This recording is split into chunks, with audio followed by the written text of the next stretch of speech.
ఇక బీహార్ నుండి అక్రమంగా తరలించిన నిషేధిత సిగరెట్లను సైబరాబాద్ ఎస్ఓటీ పోలీసులు పట్టుకున్నారు. విశ్వసనీయ సమాచారం మేరకు రాజేంద్రనగర్ ఎస్ఓటీ పోలీసులు ఎయిర్పోర్ట్ పిఎస్ పరిధిలో పార్కింగ్ చేసి ఉన్న వాహనాన్ని తనిఖీ చేయగా నిషేధిత సిగరెట్లు బయటపడ్డాయి. వీటి విలువ సుమారు 2.5 కోట్లు ఉంటుందని అధికారులు అంచనా వేశారు. డిటర్జెంట్ పౌడర్ బ్యాగ్లతో సిగరెట్ కార్టన్లను కనబడకుండా దాచి రవాణా చేస్తున్నారు.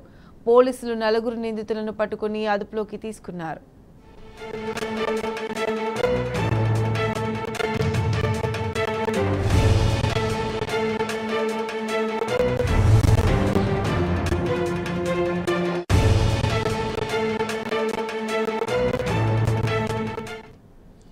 బీహార్ నుండి అక్రమంగా తరలించిన నిషేధిత సిగరెట్లను సైబరాబాద్ ఎస్ఓటీ పోలీసులు పట్టుకున్నారు.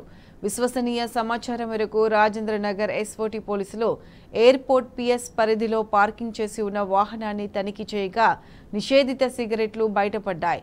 వీటి విలువ సుమారు 2.5 కోట్లు ఉంటుందని అధికారులు అంచనా వేశారు. డిటర్జెంట్ పౌడర్ బ్యాగ్లతో సిగరెట్ కార్టన్లను కనబడకుండా దాచి రవాణా చేస్తున్నారు. పోలీసులు 4 నిందితులను పట్టుకుని అదుపులోకి తీసుకున్నారు.